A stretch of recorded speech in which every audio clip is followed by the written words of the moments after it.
Yes, I am covering a Kotaku story because I couldn't help myself. It was too good of a headline. Kotaku on X. Dragon Age Day comes and goes in complete silence. Just 1 year after Veilguard. It's almost like EA and BioWare have realized that the franchise is dead. Legacy Killer HD, dead franchise. Veilguard literally killed Dragon Age. You can blame whoever you want, but that BioWare team didn't care to understand the audience of those games, and it backfired to, well, this. Grubs on X. We were right yet again. I said, go woke, go. Which I couldn't help myself. I really couldn't. Because that was, if you don't recall, a situation. Jason Schreier thought that there was a massive own on the Chuds. Jason Schreier deletes his post about Dragon Age, go woke, go broke, top of the charts, back when Jason Schreier was referencing Sir Kana's numbers on the Dragon Age sales charts and how they thought that this was going to be a big seller. Because once again, Sir Kana, the gold standard that couldn't possibly mislead people. That same Sir Kana. Anyway, there's no way you genuinely liked this turd. And Jason Schreier replied, I actually don't like the game very much, but I do like seeing you chuds get dunked on. Well, I'm like, okay, he's retarded. You don't say stuff like what? This article is filled with cope, by the way. It's classic. Dragon Age Day comes and goes in complete silence, just 1 year after Veilguard. This comes after a ton of internal strife before, during, and after Dragon Age the Veilguard by Kenneth Shepard. December 4th is Dragon Age Day, the unofficial day fans of BioWare's fantasy RPG anthology celebrate the series. Last year, the studio earnestly participated. Dragon Age the Veilguard was only about a month old at the time, so BioWare released the game's incredible character creator for free and broke down early player choices on social media. This year, there wasn't a peep from the studio on the matter. Not even a single mention of the franchise that once won Best Game at the Game Awards. This is like comparing apples to fucking a shit that your dog took and you stepped in. Like these two things have nothing. The original Dragon Age compared to the Veilguard, comical. If you look at BioWare's Dragon Age social accounts, the last time the studio used the game's X account was to repost an ad for the Veilguard on the EA Play subscription service on August 28th. The developer's official blog last post was on November 7th, celebrating Mass Effect's equivalent holiday on N7 Day, which had a small update for the upcoming 5th game and the Amazon television series. You'll find no such post about Dragon Age. BioWare had admitted it's become a one-game studio after the massive layoffs back in January. So there's no 5th Dragon Age game in the works, but the silence also casts a shadow on the RPG series past. This is the website on EA.com. Dragon Age Day 2024 was the last update. Welcome to our annual. Well, I mean, annual would mean every year, right? Welcome to our annual community celebration of all things Dragon Age.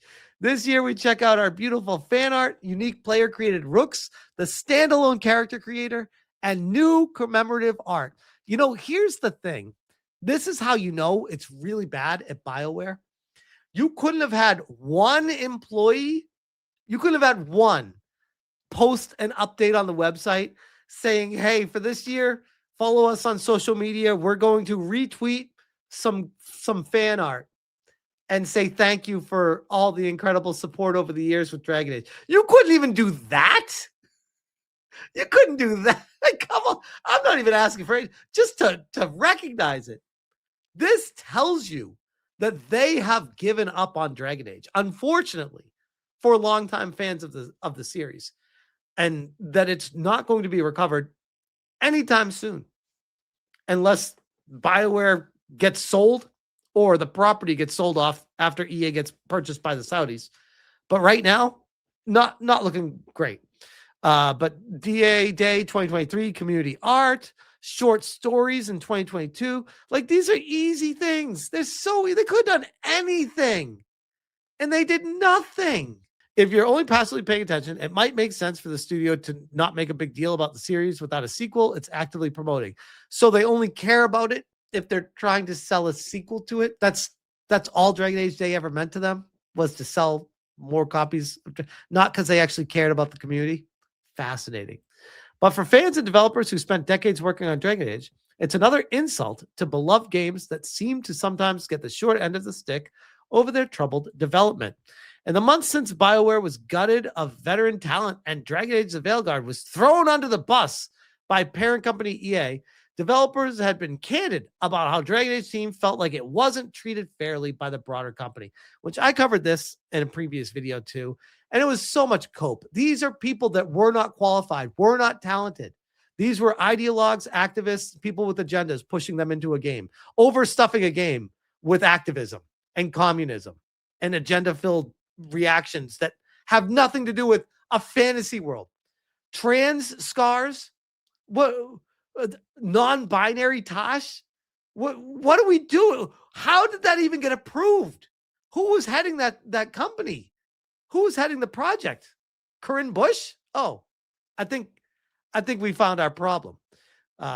Bringing us to Corinne Busche, who is now at Wizards of the Coast for an unannounced title for Skeleton Key. Trans woman and game director.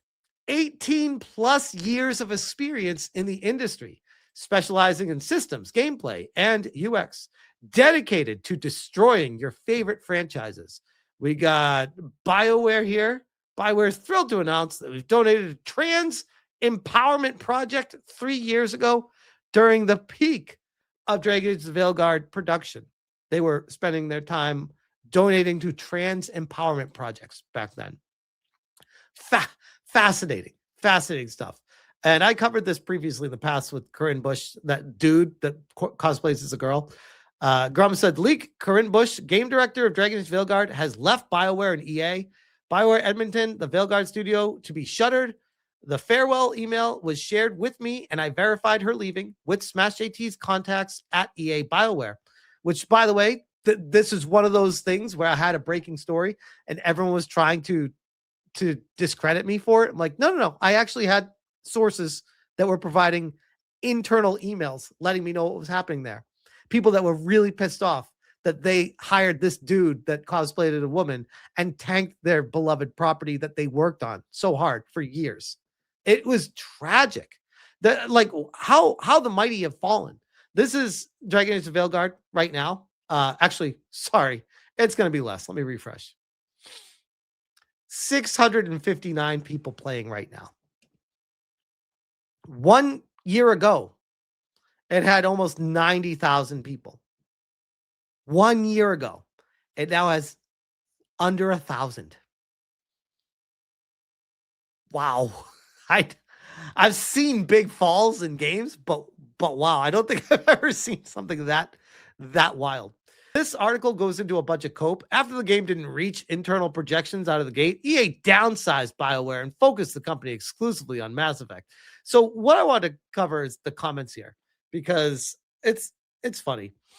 The Veilguard messy production saw the game rebooted from a live service no one wanted into a single-player RPG that miraculously came out feeling like the character-driven epics BioWare is associated with, despite being a decade in the works.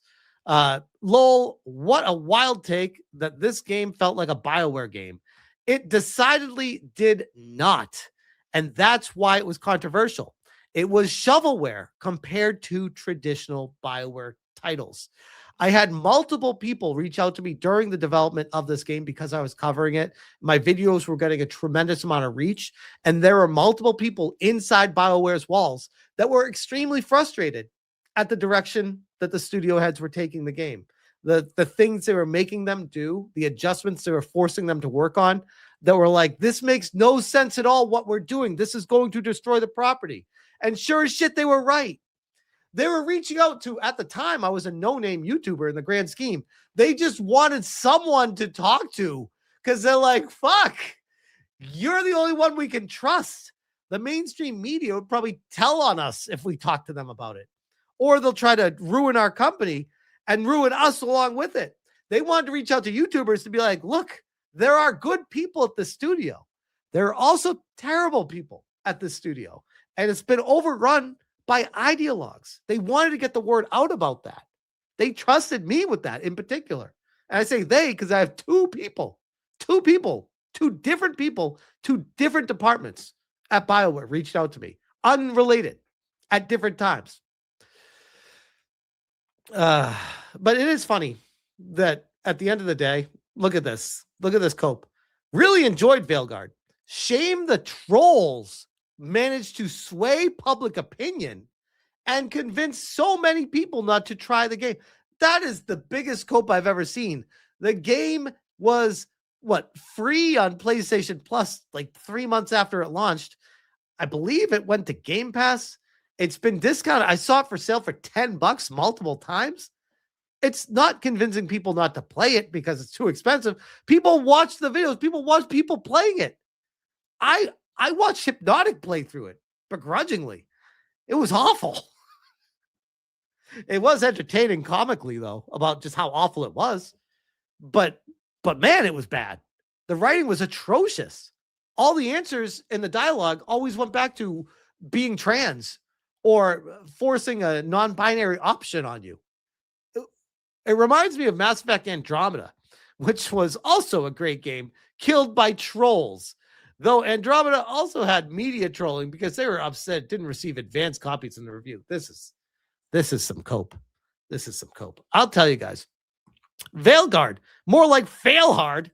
Honestly, I'd made that joke once the game's name was announced. I didn't intend it to become true. But yeah, that is Dragon Age the Veilguard, which probably has one of the largest gaps that I've seen on Metacritic between the critic reviews and user scores. Usually there's a gap of a couple points or 3 points. Over 4 point gap is wild, especially when it's based on a almost 8,600 user reviews, a 4.0 average. Sure, it's Metacritic. I'm sure there could be trolls coming in just putting zeros because they thought it's a zero. But I mean, at some point you got to say, is it a troll? They injected trans ideology into the game. They injected non-binary bullshit with trans scars and pronouns. To me, I could objectively look at that and say, yeah, I could see someone putting a zero for that. They don't want that bullshit in their games. Yeah, that's a zero. I'm not going to argue it. And you wonder why they killed the franchise. But Dragon Age Day, at least in 2025, is officially dead. The annual community celebration is maybe it's going to be biannual moving forward. I don't know. I wouldn't hold your breath. But I'll leave that there. McDuggins is our savior. Where is McDuggins these days? Nobody for the two. Title of the video, Suck It, Schreier. I was going to say maybe I'd put that as the thumbnail, but YouTube, that doesn't play well with YouTube and their what do you call it? That would get the demonetization and destroy the reach of it immediately. But it would be funny, though. It'd be funny. Jason Liar. I might go with that. Jason Liar. That's what I got to cover. I'll put a picture of him in front of Dragon Age Day, and I'll just say Jason Liar. That is perfect. Oh, we're doing that. We're doing that. Shout out to Gloweyed Prince. And shout out to nobody for the ideas of involving Schreier with that. That is great. It takes a village, I tell you. It takes a village. I appreciate you guys.